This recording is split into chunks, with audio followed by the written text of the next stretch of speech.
Time to see how I'm getting on with the aeroplane. Painting for Waterloo.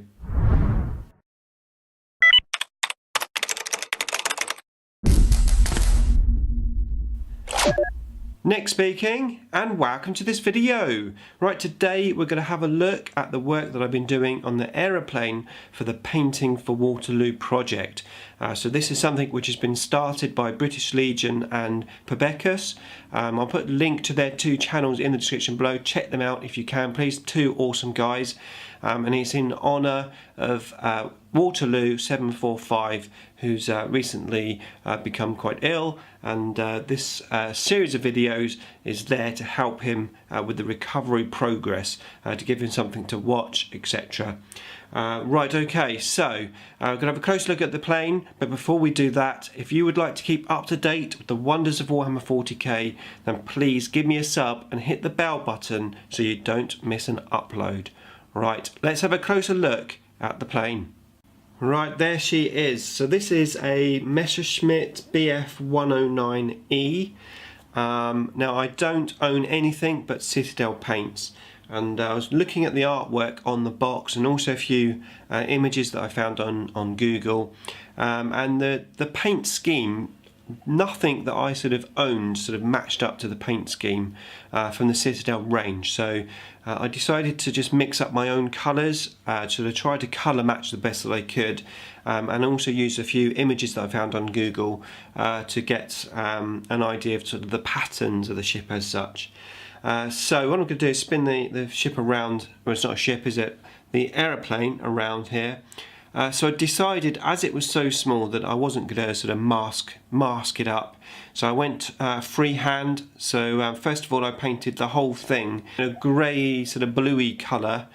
Built up that with a few coats actually, because I'd done a black primer. So I did about 3 coats of that, got a nice even finish.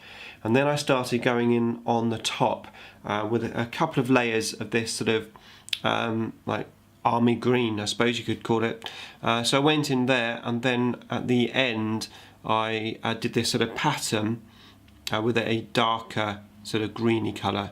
I then washed the entire thing with Nuln oil, like a black. I tried to make it look a little bit like weathering. So for example, on the top of the wings here, I actually washed it sort of from the front to the back, so I did the strokes this way rather than going long ways, so it looks like sort of the air as such has put the dirt and stuff on there. As I said, I'm not really very familiar with these type of kits. I probably did everything wrong, but even so, I've had some fun doing it. I went in afterwards, did a bit of fine detail. So I painted these little jet things going down the side. So I painted them red, gave them a black wash, and then did a little highlight. Painted the propeller and the wheels. So there's the 2 wheels underneath. Hopefully you can see that, there you go.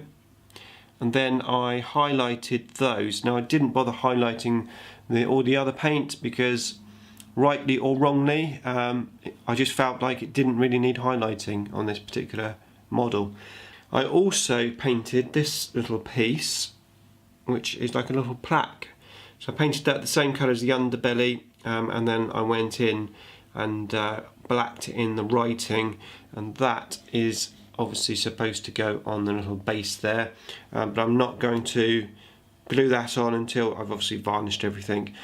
It isn't glued onto the base, of course. So what I've got left to do is the decals. So I'm going to put the decals on, and then she will be finished. So John, I really hope you like it.